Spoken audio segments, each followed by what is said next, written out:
Good morning, everybody. Welcome back to the discussion of critical theory.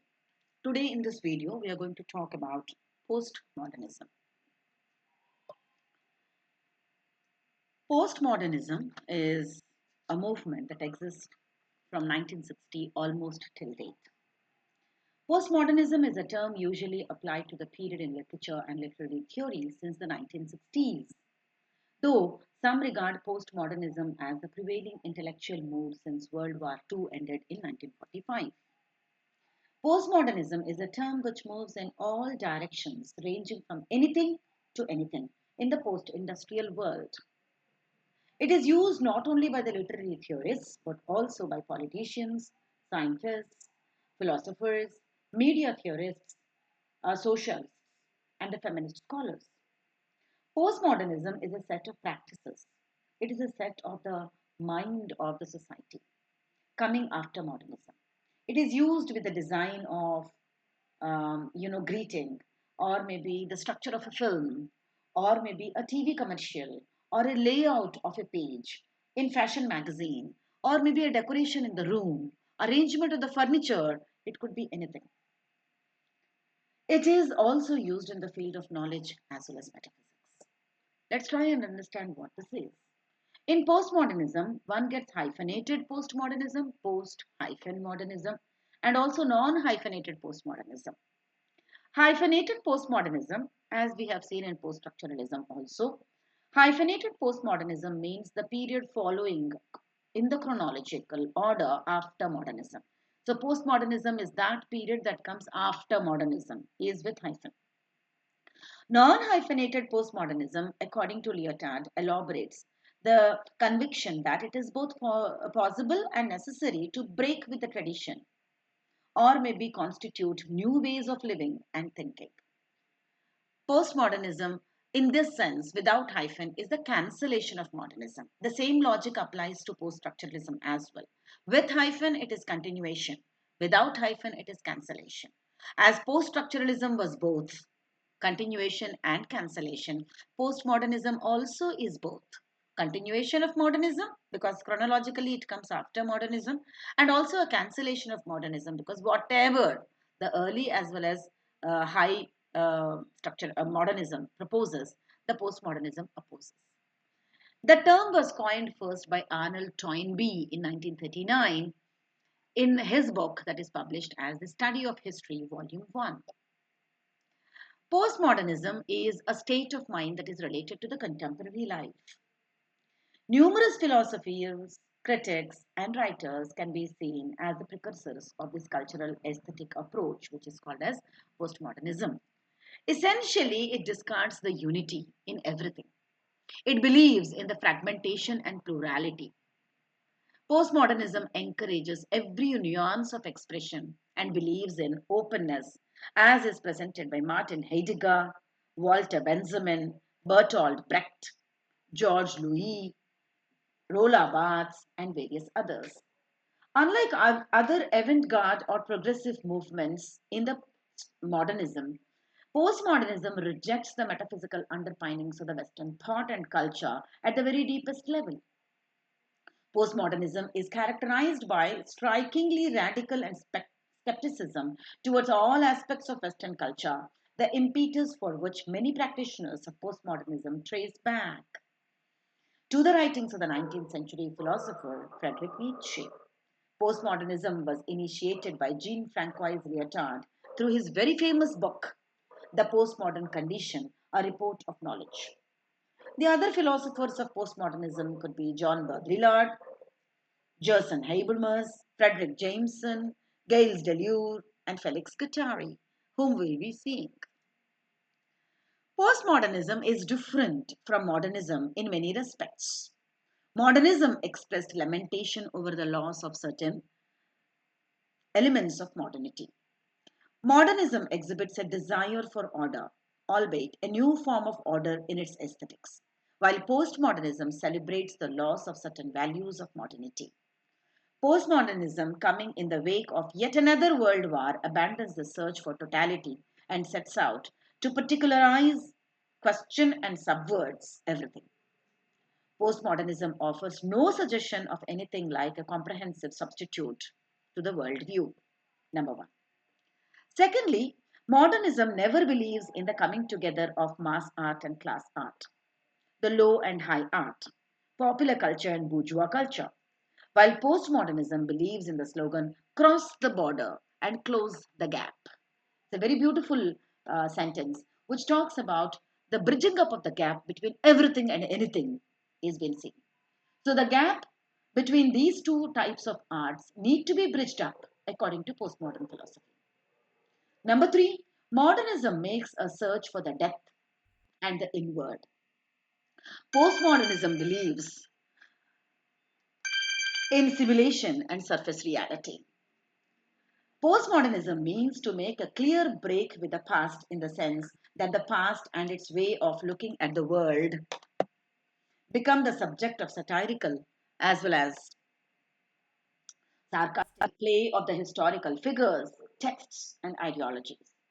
Postmodernism presents a final disillusionment with the Western culture, preconceptions, and indulges in the merciless rethinking of history, pedagogy, and aesthetics in literature, the visual arts, and architecture.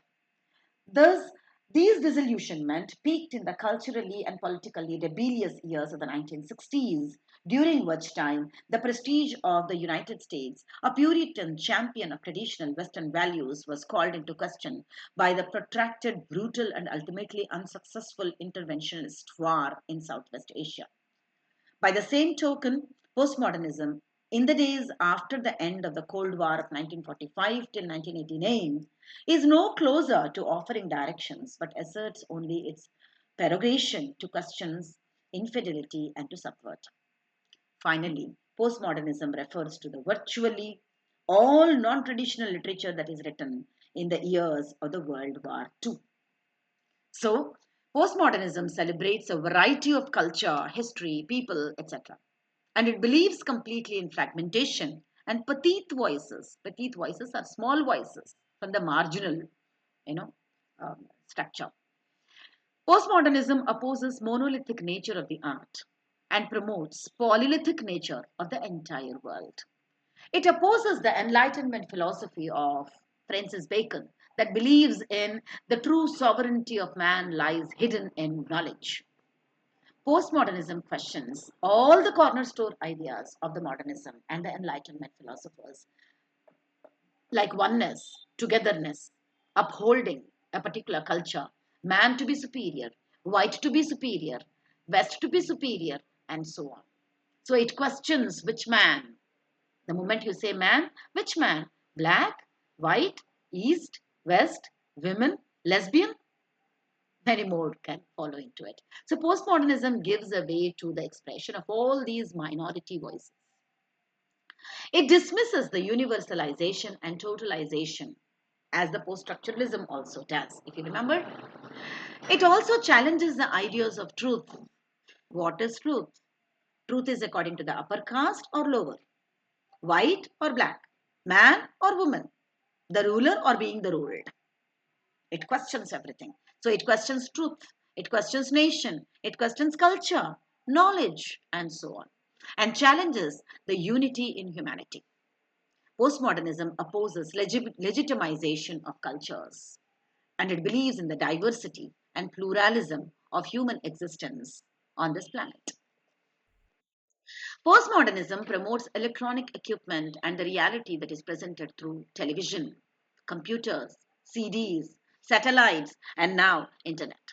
We live in an era of virtual reality and not the factual reality. It is an age of information and computers. And Jean Baudrillard's Simulacra and Simulations is a very beautiful essay emphasizing the era in which we live, which is completely postmodern. It also points out the world to be a global village, with Jean-Francois Lyotard's postmodern condition. This is a very famous essay of Lyotard. He presents and says that the world is a close-knit village where everything of anything is possible staying in India. Staying in India, wearing Japanese dress, maybe eating Italian pizza and Chinese noodles, enjoying the pictures of America on the television of Korea, is what exactly a postmodern condition is, which is all possible, staying in a place like India and in Nanded also. This is what is called as the postmodern condition, according to Lyotard. Postmodernism also cancels the authority of the author, and the author becomes a mere writer, and the work of art becomes a mere text, as we saw in Rola Barthes' very beautiful essay, Death of the Author. To sum up, postmodernism cancels all kinds of rationality and universality. It challenges the totalization of knowledge. It accepts the decline of faith in the keynotes of the Enlightenment philosophy, believes in pieces, believes in fragmentation, believes in petite voices, and seeks local as well as provisional, and hence propagates all forms of knowledge, information, cultures, and identities. Postmodernism accepts surface reality as well as deep reality, and it's a critique of legitimization. Postmodernism has the attitude that is shaped by new sciences, consumerist displacement, electronic advancement, globalization, liberalization, privatization, and internet era. And hence, post structuralism and postmodernism almost believe the same. Did you realize? They believe in the death of the man, death of God, death of history, death of metaphysics. Plurality in everything is celebrated, and all established icons are rejected, both by structuralism and by postmodernism. So, in general, postmodernism is an intellectual, philosophical, and theoretical enterprise that seeks to understand and explain the state of postmodern condition. It does not distinguish between high and low cultures, and it has a state of distraction with the thinkers and the expressions like Jean-Francois Lyotard's postmodern condition, Jean Baudrillard's simulations and hyperreality, Stuart Hall's questions of identity and culture, added with the ideas of Frederick Jameson, Jason Habermas, Gilles Deleuze, Felix Guattari, John Barth, and Ehab Hassan. We could see that postmodernism has influenced all the branches of knowledge. In geography, with the write ups of Edward Sawyer, international relations with James Derain, sociology with Anthony Giddens, law with Mary Frank, politics with John Urey and Scott Lash. The emphasis on the local, marginal, and anti foundational, anti hegemonic has helped in the development of resistance. Theories of gay and lesbian theories, postmodernism, literal theories, and cultural theories are very recent trends in literature. Thank you very much for being a part of this very elaborated discussion on postmodernism. Bye for now.